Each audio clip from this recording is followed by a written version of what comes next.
Hello, আসসালামু আলাইকুম viewers. আজকের ভিডিওতে সবাইকে স্বাগতম। তো আজকের ভিডিওটা একটু স্পেশাল অন্যান্য ভিডিও থেকে, কারণ আজকে আমাদের 1000 সাবস্ক্রাইবার কমপ্লিট হয়েছে। এই জন্য আমি চাচ্ছি আজকে আপনাদেরকে কিছু স্পেশাল জিনিস শিখাবো। তো আজকের বিষয় হচ্ছে একটা ল্যাঙ্গুয়েজ আপনি কিভাবে শিখবেন, আপনি কিভাবে প্রসিড করতে পারেন একটা ল্যাঙ্গুয়েজ সহজভাবে শেখার জন্য। এই টেকনিকটা শেখাবো আমি আজকে এই ভিডিওতে। তো প্রথমে চলেন দেরি না করে শুরু করি। যে প্রথম স্টেপ হচ্ছে একটা ভালো সোর্স খোঁজা। ঠিক আছে, যদি আপনি কোনো ল্যাঙ্গুয়েজ শিখতে চান, ওই ল্যাঙ্গুয়েজের যত রিসোর্স আছে, যত ওয়ার্ড, সেন্টেন্স, গ্রামার, এইগুলা পাওয়ার জন্য আপনার দরকার একটা ভালো সোর্স। ভালো সোর্স থাকলে আপনার প্রতিদিন আপনার সময় নষ্ট করতে হবে না ম্যাটেরিয়াল খোঁজার জন্য। ঠিক আছে, যেমন আজকে আপনি এক ওয়েবসাইট থেকে দেখলেন, পরশু আবার আরেক ওয়েবসাইট থেকে দেখবেন, এইভাবে প্রতি দিন আপনার সময় নষ্ট হবে রিসোর্স খোঁজার জন্য। তো এই জন্য সবচেয়ে বেটার হচ্ছে একটা ভ্যালিড সোর্স খোঁজা, যেখান থেকে আপনি আপনার স্টাডি ম্যাটেরিয়ালসগুলো পাবেন। তো তারপর হচ্ছে আপনার সোর্স তো হয়ে গেল, এখন শিখতে হবে হচ্ছে প্রতিদিন। আপনি প্রতিদিন ওই রিসোর্স থেকে জিনিসগুলো দেখে দেখে শিখবেন। এমন না যে প্রতিদিন নতুন জিনিস শেখা লাগবে, তা না।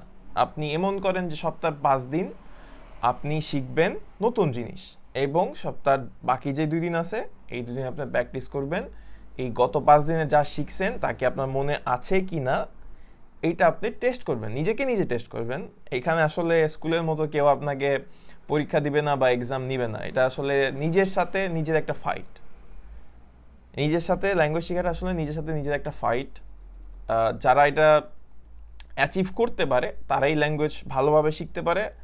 আর এমনও লোক আছে, আমি দেখেছি যে পর্তুগালে 7 বছর 10 বছর কমপ্লিট হয়ে গেছে, অথচ ল্যাঙ্গুয়েজের কিচ্ছু জানে না, কারণ তারা কখনো চেষ্টা করেই নাই।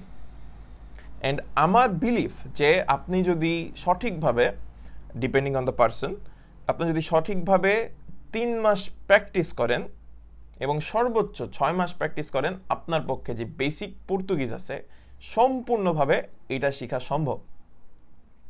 তো এই জন্য সেকেন্ড স্টেপটা, অর্থাৎ প্রতিদিন প্র্যাকটিস করতে হবে। যদি প্রতিদিন সময় সম্ভব না হয়, তাও সপ্তাহে অন্তত 3 থেকে 4 দিন আপনি প্র্যাকটিস করবেন। না হলে দেখা যাচ্ছে যে 3 মাস বা 6 মাসের মধ্যে জিনিসটা হবে না, আরও বেশি সময় লাগবে। তো পরে যে জিনিসটা হচ্ছে, আপনি তো জিনিসগুলো শিখলেন, কিন্তু আপনি যদি জিনিসগুলো ডে টু ডে লাইফে ব্যবহার না করেন, এটার কোনো ফায়দা নেই। ঠিক আছে, কারণ যখন আমি যখন নিজে শিখছিলাম, তো আমার সাথে ঘটছে জিনিসটা অনেকবার, যে আমার যখন সময় আসে জিনিসগুলো ব্যবহার করার, আমার মাথায় থাকে না যে মানে শব্দগুলো আমার এমন না যে আমি মনে নাই, কিন্তু যখন দরকার তখন জিনিসগুলো আমি ভুলে যাই। এটা অনেকবার হয়েছে। এটা হচ্ছে ল্যাক অফ প্র্যাকটিস। তো আপনার কি করতে হবে, আপনার চেষ্টা করতে হবে যে যেই শব্দগুলো আপনি মুখস্থ করেছেন, এগুলা যদি সম্ভব হয় কোনো আরেকজন মানুষের সাথে, যদি নেটিভ পর্তুগিজ হয় তবে সুবিধা সবচেয়ে বেশি। যদি নেটিভ মানুষ হয় তাহলে সব বেস্ট, কারণ সে আপনার ভুলগুলো আপনাকে ধরাই দিতে পারবে, শুধরাই দিতে পারবে। আর যদি পসিবল না হয়, তবে আপনি অন্য কোনো ফ্রেন্ডের সাথে প্র্যাকটিস করতে পারেন, অথবা নিজেই একা একা প্র্যাকটিস করতে পারেন। আমি জানি নিজে একা প্র্যাকটিস করাটা অনেকটা টাফ, মেন্টালি নিজেকে প্রিপেয়ার করতে হবে এর জন্য।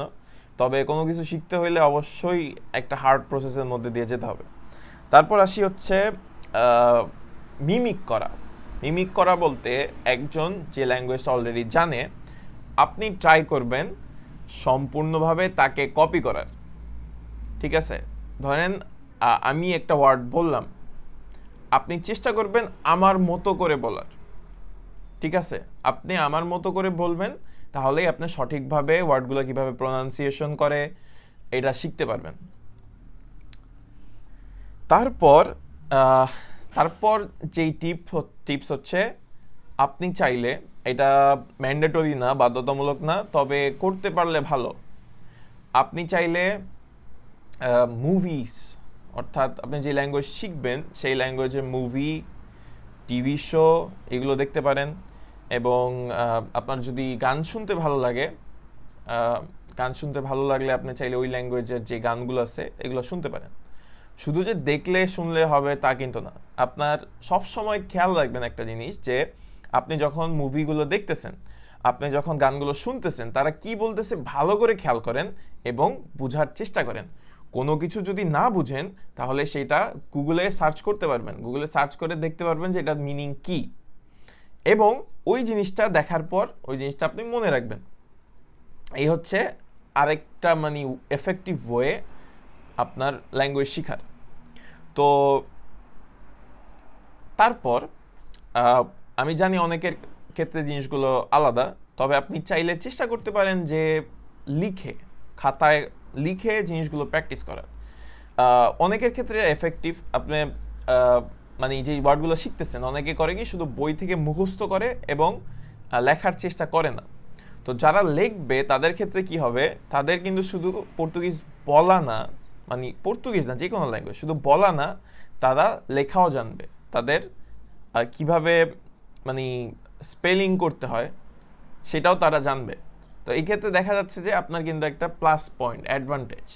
আপনি শুধু ভাষাটা বলা না, আপনি ভাষাটা লেখাও শিখতেছেন, তাই না? তো তারপর আরেকটা জিনিস চেষ্টা করবেন যে সব সময় জোরে জোরে শব্দগুলো উচ্চারণ করা। আসলে জোরে জোরে মনে মনে অনেকেই জানি আমি মুখস্থ করে, তবে জোরে বলার সুবিধাটা কি, আসলে আমাদের সেন্সেশন আছে, ইন্দ্রিয় আছে, যেগুলো আমাদেরকে জিনিসগুলো মেমোরাইজ করতে সাহায্য করে। এর মধ্যে একটা হচ্ছে আমাদের মাইন্ড, ঠিক আছে, আপনি মনে মনে জিনিসগুলো করতেছেন।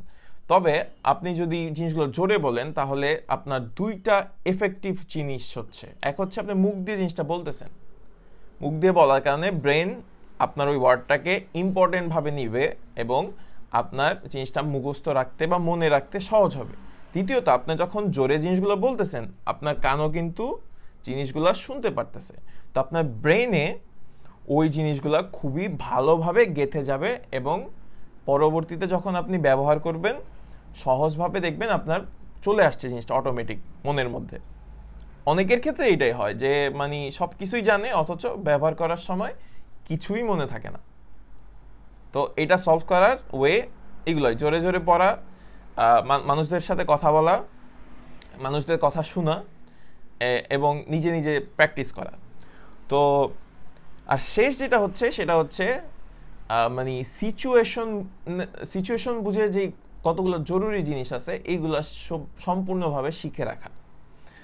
যেমন ধরেন গ্রিটিংস, তারপর টাইম বলা, বা একটা গ্রোসারি স্টোরে গিয়ে আপনি কি বলবেন, বা একজন ডাক্তারের কাছে যে কি বলবেন, এগুলো হচ্ছে সিচুয়েশনাল ফ্রেজ।